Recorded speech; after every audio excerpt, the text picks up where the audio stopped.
Good morning and welcome back to my blog. প্রত্যেকেরই একটা সাধারণ এজ থাকে, যেটা হচ্ছে সংখ্যা দিয়ে বোঝানো হয়। যেমন আমার সংখ্যার এজ হচ্ছে 37, কিন্তু আমার বডির যে এজ 41, যেটা আমার অ্যাকচুয়াল এজের থেকে অনেকটা বেশি। আর এই জায়গাগুলোকেই আমাকে রেকটিফাই করতে হবে, তবেই একটা প্রপার সুস্থ শরীর তৈরি হবে। তবে এটা নিয়ে বেশি আমি চিন্তিত নই। ওজনটাকে আমি আর একটুখানি কমাতে চাইছি আজকে। তবু কিছুটা ওজন কমেছে, অনেক দিন ধরেই ওজনটা বাড়ছে কমছে বাড়ছে কমছে এরকম হচ্ছে। আমি হয়তো সেভাবে দেখাই না ভিডিওতে। তো আজকে সকালবেলা ওজন করলাম। এটা হচ্ছে আজকের ওজন 77.95। তো এখানে অ্যাপসের মাধ্যমে যেটা দেখা যায় সেটা হচ্ছে, দেখো আমার বডি এজ দেখাচ্ছে 41, এখনও ওভার ওয়েট আছে, ওজন কমেছে। চলো, সকালবেলা এখন 6:30 বাজে। ঘুম থেকে উঠলেই যে কাজটা এখন সবচেয়ে প্রথমে, সেটা হচ্ছে কোচিং সেন্টারে যাওয়া। দিনে আমি কাজগুলোকে টোটাল 5টা ভাগে ভাগ করা যায়। সকালবেলা যে ঘুম থেকে ওঠা থেকে 9:30-10টা পর্যন্ত একটা টাইম থাকে, 9:30-10টা থেকে দুপুর 1টা-1:30 পর্যন্ত একটা টাইম স্লট, দুপুর 1টা-1:30 থেকে বিকাল 4টে কি 5টা এইটা পর্যন্ত একটা টাইম স্লট, 3টে হলো। আর বিকাল 5টা-5:30 থেকে রাত্রিবেলা 10টা পর্যন্ত একটা টাইম স্লট, আর রাত্রি 10টা থেকে রাত্রির 12টা পর্যন্ত আর একটা টাইম স্লট। তো এরকমভাবে টোটাল 5টা টাইম স্লটে আমি আমার সারাদিনটাকে ভাগ করা আছে, এবং এই বিভিন্ন টাইম স্লটে বিভিন্ন রকম কাজ করি। কোচিং সেন্টারে আজকে পড়াতে পড়াতে ঘুম পেয়ে যাচ্ছে, এত স্লিপি লাগছে চিন্তা করার বাইরে। এই কয়েকদিন ধরে কাজের ভীষণ চাপ থাকার জন্য এই ধরনের জিনিস হচ্ছে। রাত্রিবেলা প্রপারলি ঘুম হচ্ছে না। রাত্রিবেলা সাধারণত মোটামুটি 4.5 থেকে 5 ঘন্টা করে ঘুম হচ্ছে, তো যেটা একদমই বাজে জিনিস। এই জিনিসটাকে একদম শোধরাতে পারছি না, যে ঘুমের টাইমটাকে যদি ঠিক করতে পারি তবেই তো সারাদিনের যে কাজের প্রসেসটা সেটা ঠিকঠাকভাবে হবে। তো এই স্লিপি ভাব থাকার জন্য সকালের দিকটা একদম কাজ করতে পারি না। দুপুরের দিকে কাজ করতে গেলে আমি একদম ঘুমে ঢুলিয়ে পড়ি একদম। আর তারপরে রাত্রিবেলা তাড়াতাড়ি শুতেও পারি না, কি বিভিন্ন কাজ থাকে। তো আজকে থেকে ঠিক করছি এটাকে শোধরাতে হবে, এটাকে না শোধরাতে পারলে হবে না। তো যেমন করেই হোক আমাকে মিনিমাম 7 ঘন্টা না ঘুমাতে পারি, অন্তত 6 ঘন্টা ঘুমের ব্যবস্থা করতেই হবে।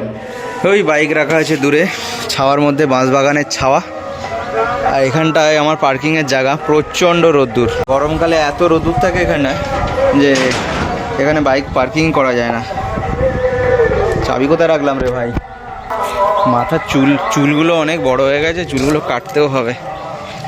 খুব খারাপ অবস্থা, একটু অস্বস্তি হচ্ছে। গরমে বেশি চুল থাকলে মাথার মধ্যে ঘাম হয়, কাটতে হবে চুলগুলোকে। কোচিং সেন্টার থেকে ফেরার পরে এত স্লিপি ফিল করছিলাম যে আর থাকতেই পারলাম না। 1 ঘন্টা একটা পাওয়ার ন্যাপ নিয়ে নিলাম। হয়তো আমার বিকালের দিকের কাজগুলো হয় 1 ঘন্টা 1.5 ঘন্টা করে ডিলে হতে পারে, কিন্তু এটা খুব জরুরি ছিল। 1 ঘন্টা পাওয়ার ন্যাপ নিয়ে তারপরে চান টান করে নিলাম। শরীর এখন ফ্রেশ লাগছে, এনার্জেটিক ফিল করছি। এবার যাচ্ছি হচ্ছে কলকাতায়। তো কলকাতা থেকে ফিরবো, মিনিমাম 4 থেকে 5 ঘন্টা টাইম লাগবে। সেই কাজটা মিটিয়ে আবার তারপরে অন্য একটা মেশিন ডেলিভারি আছে, সেটা কমপ্লিট করে আজকের কাজটা খতম করব। তো আজকের কাজ শেষ হলে কালকেও সারাদিন আবার প্যাকড শিডিউল আছে। এভাবেই এখন দিনগুলো যাবে কয়েকদিন, আর যার জন্য ঘুমের 12টা বাজবে। তো আজকের টাস্ক হচ্ছে আজকের দিনটাকে প্রপারলি ফিনিশ করা। আফটার কাম ব্যাক হোম চা নিয়ে বসেছি।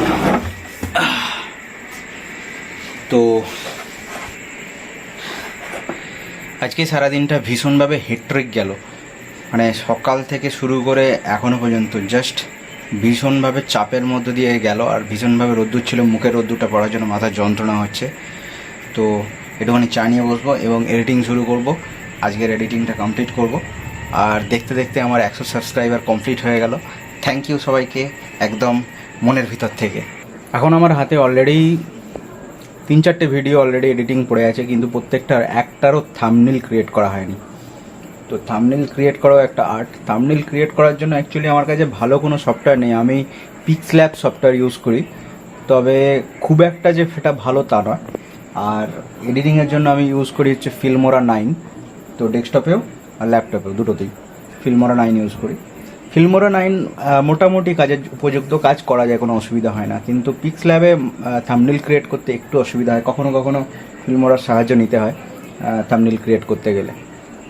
তো এই আর কি, আজকে সকাল থেকে যেরকম স্লিপি লাগছিল, তো সেই কারণেই আজকে টাইমলি কিন্তু এডিটিং করে আজকে শুয়ে পড়বো। আর আজকে শুয়ে পড়লে কি হবে, পরের দিন আশা করি এই স্লিপি ভাবটা হয়তো আর থাকবে না। খাচ্ছিলাম চা, বউ আবার উৎপাত করতে চলে গেল। কি নিয়ে? টমেটো নিয়ে। সারাদিন রোদে ঘুরেছি, মুখ ফুক পুড়ে গেছে।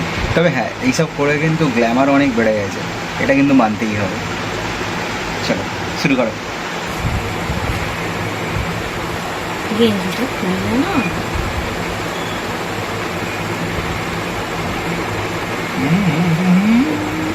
দাদা পচে যায় না তো?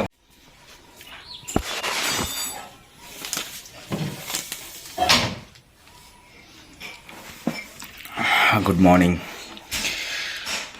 গতকাল রাত্রে আর ব্লগটাকে কন্টিনিউ করা হয়নি, একদম ঘুমিয়ে পড়েছিলাম। দারুণ ঘুম হয়েছে। সকালবেলা উঠে যে ডেজি ফিলটা হতো, সেই ফিলটা আজকে আর হচ্ছে না, ফ্রেশ লাগছে।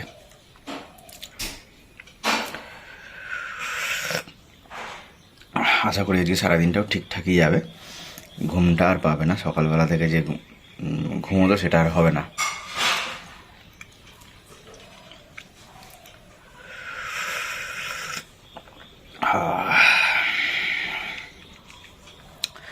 তো আগের দিনের ভিডিওটা যেহেতু শেষ করা হয়নি, তো এন্ডিংটা তো করতে হবে। তো সকলকেই বলি, আজকের ভিডিওটা এখানেই শেষ হচ্ছে। দেখা হচ্ছে তোমাদের সঙ্গে ঠিক পরের দিনের ভিডিওতে। আর ততক্ষণের জন্য বাই বাই।